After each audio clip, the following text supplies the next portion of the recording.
Halo, pada kesempatan kali ini saya akan sharing mengenai kendalikan uangmu, raih masa depan. Sebelumnya, perkenalkan saya Vera Intan Suryani dari jurusan Teknik Industri Universitas BINUS Nusantara Online. Topik yang akan dibahas adalah yang pertama dari memahami kondisi keuangan, menetapkan tujuan keuangan, menyusun anggaran, merencanakan tabungan dan investasi, serta membangun kebiasaan keuangan yang baik. Literasi keuangan di Indonesia saat ini masih rendah, namun jika memang dibandingkan dengan tahun-tahun sebelumnya, terus meningkat.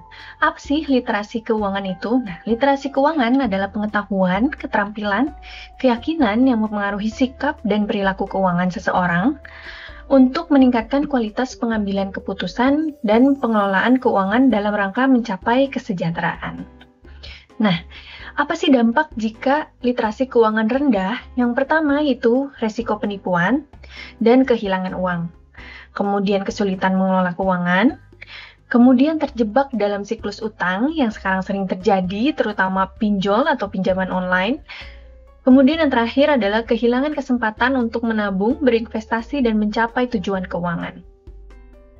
Dari data Badan Pusat Statistik, diketahui bahwa rata-rata upah di Indonesia yaitu 3 juta rupiah per bulan.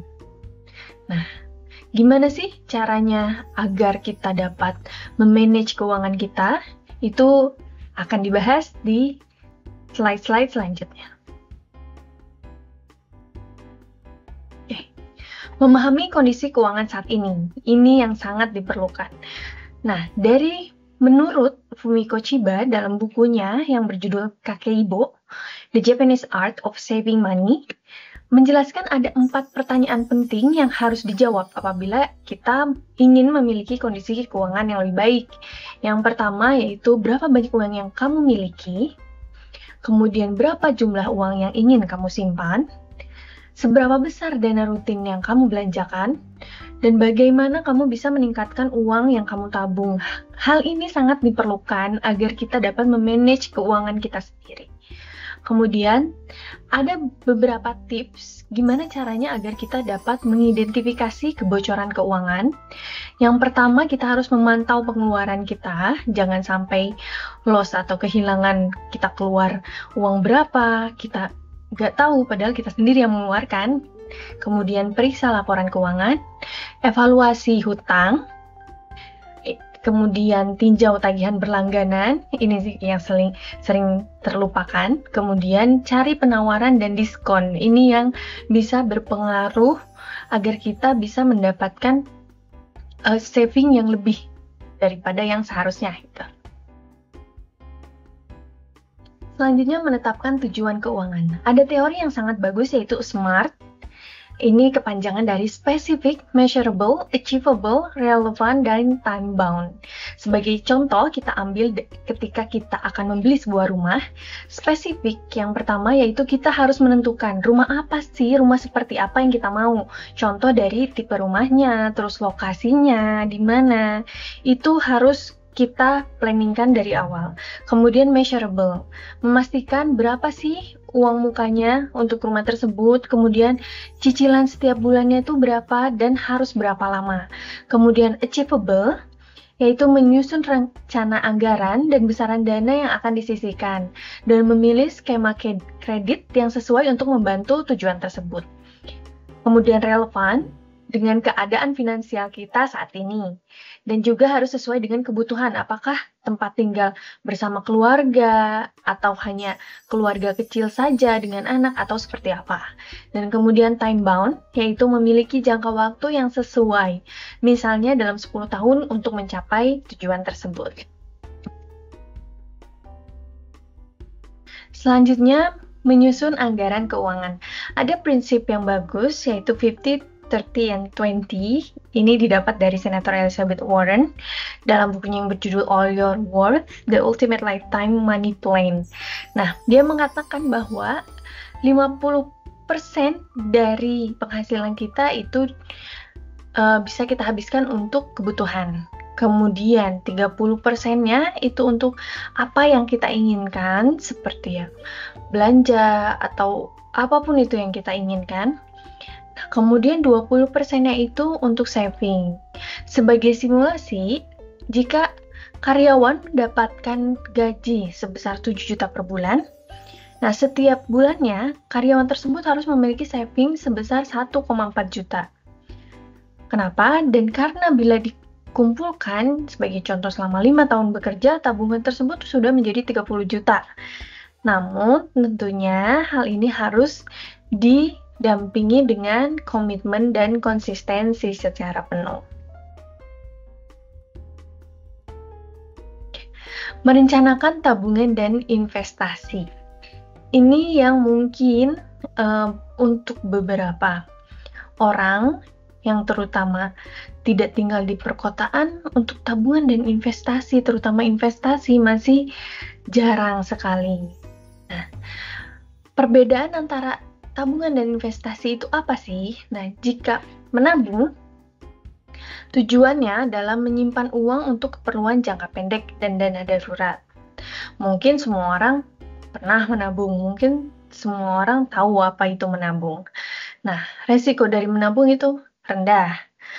Dan uang kita relatif aman karena kita taruh di bank atau lembaga yang kita percayakan. Keuntungannya, aksesnya mudah dan likuiditas tinggi. Artinya gampang sekali untuk dicairkan ketika kita membutuhkan dana tersebut. Mudah kita ambil, mudah kita pakai. Dan bunganya stabil. Nah, contoh tabungan ini adalah tabungan bank atau ada di bank juga seperti deposito berjangka, itu juga termasuk. Nah, berinvestasi. Tujuannya yang pertama itu menumbuhkan uang Anda untuk mencapai tujuan keuangan jangka panjang. Resikonya tentu lebih tinggi dibandingkan menabung. Dan nilai investasi itu akan selalu fluktuatif, yang artinya dapat naik, dapat turun pula. Namun potensi keuntungan bisa jadi lebih tinggi. Kemudian potensi diversifikasi portofolio juga. Contoh dari investasi ini apa sih? Nah, yang pertama itu ada saham, kemudian reksadana, obligasi, emas, dan properti. Nah, dan sekarang pun untuk berinvestasi sudah banyak sekali aplikasi-aplikasi yang menawarkan untuk kita dapat berinvestasi secara mudah, dimanapun dan kapanpun, gitu. Kemudian tips memilih produk tabungan dan investasi. Yang pertama, kita harus pahami profil resiko. Apakah rendah atau tinggi, apakah nantinya kita siap untuk menerima risiko tersebut. Kemudian tentukan tujuan keuangan. Tujuan keuangan seperti apa yang mau kita capai. Kemudian lakukan riset. Jangan hanya asal memilih, tapi lakukan riset, lakukan studi terlebih dahulu. Contoh untuk produk investasi, mana sih yang lebih cocok untuk kita sendiri. Nah, kemudian diversifikasi portofolio. Mulai dari yang kecil.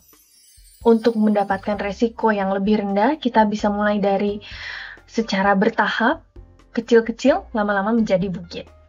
Kemudian konsultasi dengan perencana keuangan jika dibutuhkan. Nah, membangun kebiasaan keuangan yang baik. Ini ada beberapa tips. Yang pertama, kita harus menentukan tujuan keuangan yang jelas. Apa yang ingin kita capai?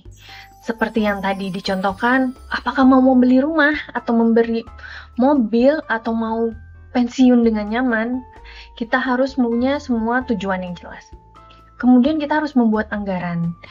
Kita list semua pemasukan dan pengeluaran. Kemudian alokasikan untuk menabung dan investasi juga. Setelah itu mulai dari yang kecil. Tidak perlu harus langsung menabung sekian banyak, tapi bisa kita cicil sedikit-sedikit namun secara konsisten dengan komitmen, misalnya 10.000 per bulan, yang lama-lama nanti kita akan terbiasa. Kemudian otomatiskan. Nah, ini juga salah satu tipsnya agar kita bisa tetap konsisten, yaitu contohnya kayak transfer otomatis ke rekening tabungan atau investasi ini dapat dilakukan. Kemudian pilih investasi yang tepat. Seperti yang tadi kita bicarakan, yaitu kita harus melakukan riset dan studi dulu dengan tujuan dan toleransi resiko yang kita bisa terima. Gitu. Kemudian hindari belanja impulsif.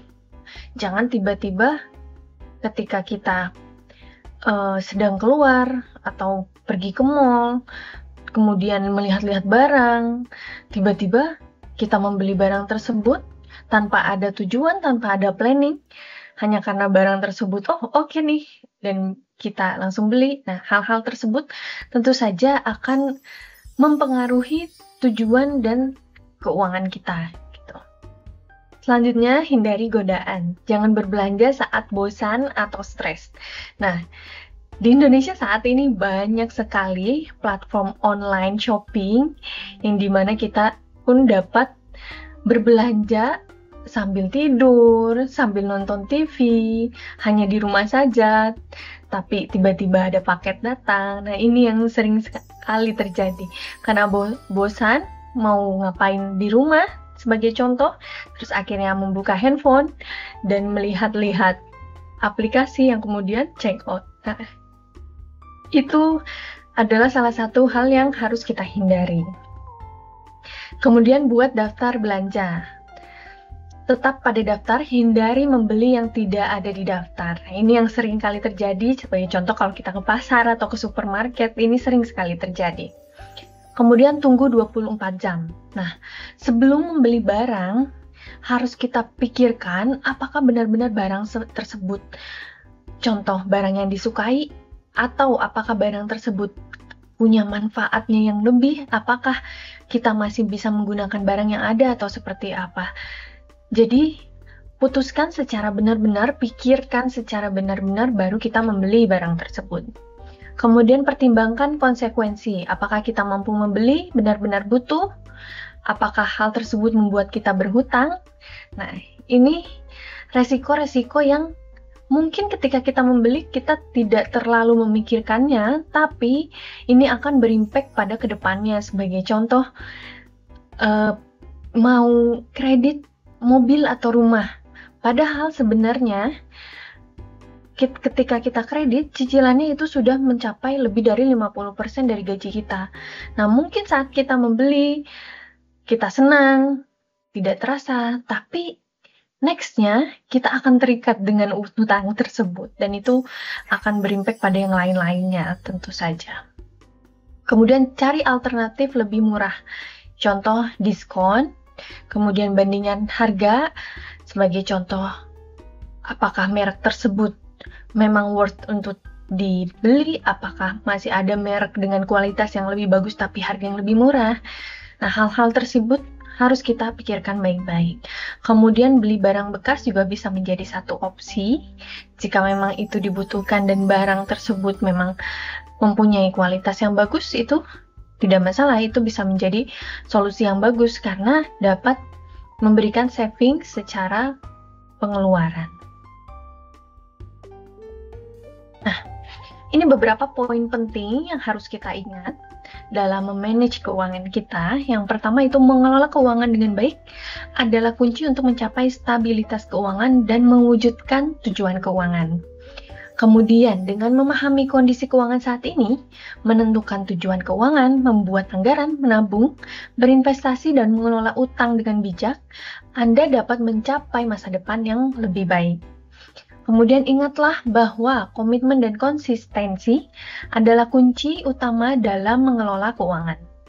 Kemudian tidak ada hasil instan, perlu kesabaran, dan tentu saja disiplin. Jangan ragu untuk mencari bantuan profesional jika Anda membutuhkannya. Dan yang terakhir dan sangat penting, mulailah dari sekarang. Ini adalah langkah yang terpenting.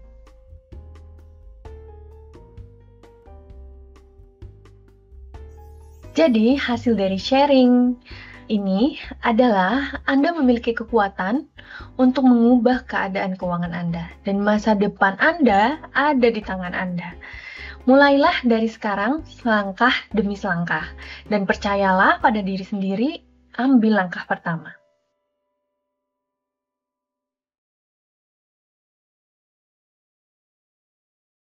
Terima kasih, sekian dari saya.